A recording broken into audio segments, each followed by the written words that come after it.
নমস্কার বন্ধুরা, আজ আমি তোমাদের কাছে নিয়ে এসেছি চিংড়ি মাছ আর গাটি কচু দিয়ে একটা দারুণ রেসিপি। তো এদিকে দেখো চিংড়ি মাছ আর এটা হচ্ছে গাটি কচু। তো এগুলোকে আমি ভালো করে পরিষ্কার করে নিয়ে আসছি তোমাদের কাছে। দেখো আমি কচুগুলোকে ভালো করে ছাড়িয়ে নিয়েছি আর পরিষ্কার করে ধুয়ে জল ঝরতে দিয়ে দিয়েছি। আর এদিকে চিংড়ি মাছগুলো আমার ছাড়ানো হয়ে গেছে। তো অনেকটা চিংড়ি মাছ আমি অর্ধেকটা আমি ভাপা করব সর্ষে দিয়ে, আর অর্ধেকটা করব আমি কচু দিয়ে তরকারি। তো দুটোতেই আমি ভালো করে এবার নুন হলুদ মাখিয়ে রেখে দেবো। দেখো আমি নুন হলুদটা মাখিয়ে নিয়েছি, আর এদিকে নিয়ে নিয়েছি একটু কুচিয়ে রাখা পেঁয়াজ আর টমেটো।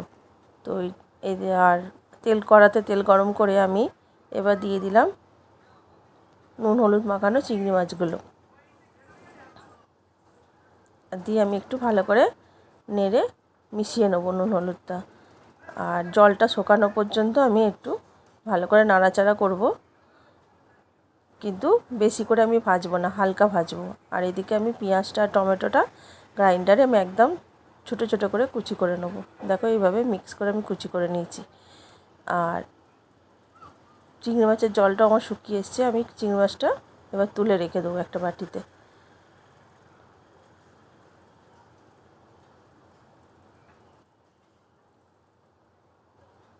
তো দেখো আমার চিংড়ি মাছটা তুলে নিয়েছি। এবার ওই তেলের মধ্যেই আমি দিয়ে দেবো গোটা জিরে আর তেজপাতা।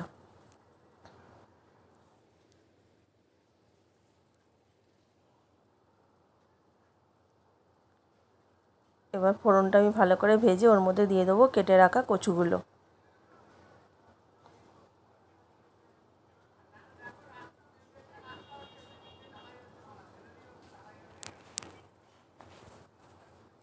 এবার একটু ভালো করে নাড়িয়ে চাড়িয়ে নেবো। এবার আমি এক টুকরো আদা নিয়ে আমি এটাকে একটু গ্রেট করে নেব। এবার ওই কচুর মধ্যে আমি দিয়ে দিলাম একটু নুন, হলুদ, একটু জিরে গুঁড়ো আর গ্রেট করা আদাটা দিয়ে আমি ভালো করে ভাজবো।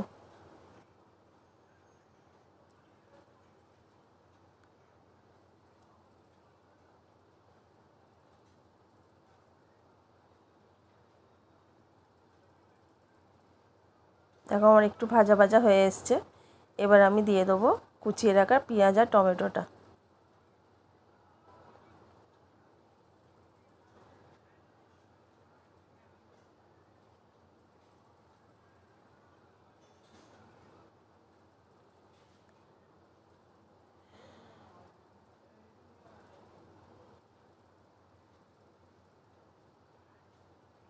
তো আমার পেঁয়াজটা ভালো করে দেখো ভাজা হয়ে গেছে। পেঁয়াজটা যতক্ষণ ভালো করে ভাজা না হচ্ছে ততক্ষণ আমি এটাকে চাপা দিয়ে দিয়ে ভেজে নেব। এবার দেখো পেঁয়াজটা থেকে জল ছেড়ে দিয়েছে, আর আমার মশলাটাও ভালো করে ভাজা হয়ে গেছে। আর এই দেখো তেলটা ছেড়ে দিয়েছে। এবার আমি দিয়ে দেবো এর মধ্যে পরিমাণ মতো জল।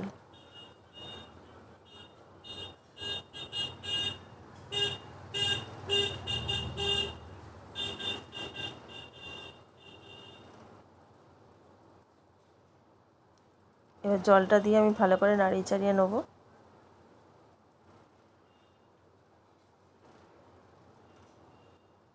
দিয়ে আমি চাপা দিয়ে দেবো।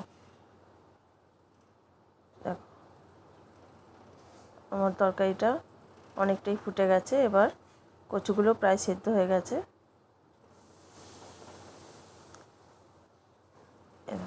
আমি আরেকবারও চাপা দিয়ে দিয়েছিলাম। তো এবার জলটা অনেকটা কমে এসছে। এবার আমি এর মধ্যে দিয়ে দেবো ভেজে রাখা চিংড়ি মাছগুলো।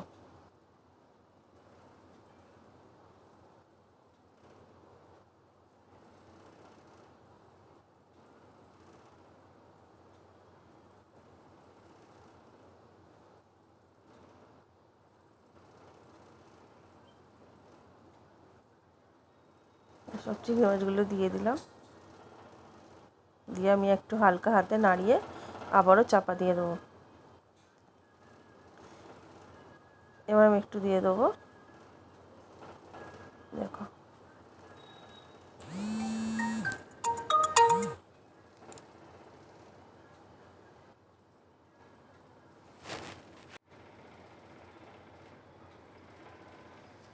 তো আমি এবার দিয়ে দিলাম একটু গরম মশলা, দিয়ে আমি খানিকক্ষণ চাপা দিয়ে রাখবো।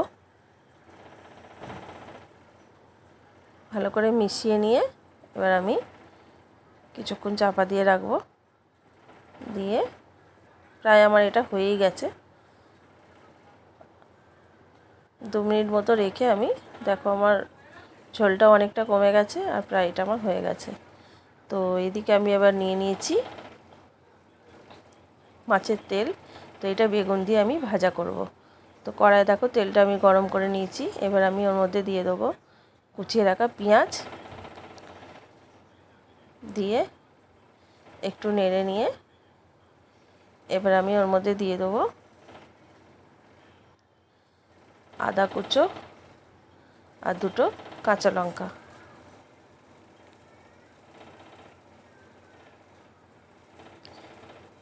এই যে আমি কেটে রাখা কুচিয়ে রাখা আদাটা আমি দিয়ে দিলাম। এবার দিয়ে দিলাম 2টো কাঁচা লঙ্কা চিড়ে রাখা, এটা দিয়ে দিলাম।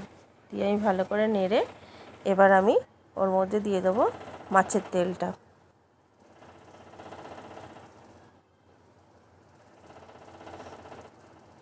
এটা দিয়ে আমি বেগুনটা দিয়ে ভাজা করব। তো ভালো করে নাড়িয়ে নিই আর আমি ছোট ছোট করে খুন্তি দিয়ে আমি কেটে নেব। পরে একটু ভাজা হয়ে যাক, এবার আমি ওর মধ্যে নুন হলুদ একটু দিয়ে দেবো।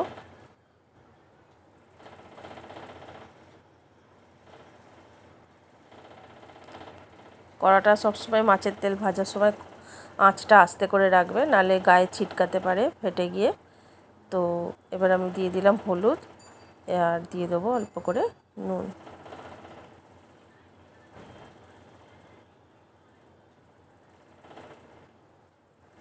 আমি দেখো খুন্তি দিয়ে কেটে নিচ্ছি।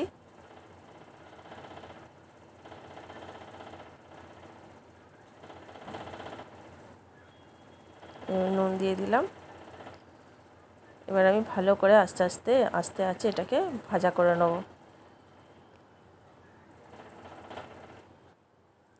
শুধু এইটা দিয়েও ভাত খাওয়া হয়, ভালোই লাগে বেশি খেতে।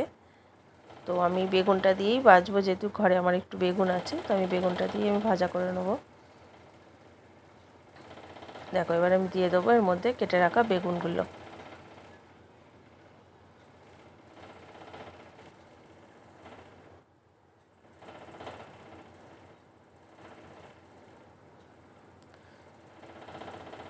তোমরা কে কে মাছের তেল খেতে ভালোবাসো আমাকে একটু জানাবে কমেন্ট করে। তো আমার দেখো হয়ে গেছে, এটা বেগুনটা দিয়েছি। এবার আমি চাপা দিয়েছিলাম, বেগুনটা একটু মজে গেলে এরমভাবেই নাড়তে থাকবো, জল ফল কিছু দেবো না, এতেই ভাজা হয়ে যাবে। বেগুনটা অনেকটাই আমার ভাজা হয়ে গেছে, আর একটুখানি চাপা দিয়ে রাখবো আমি যতক্ষণ না তেলটা ভালোভাবে ছেড়ে আসছে।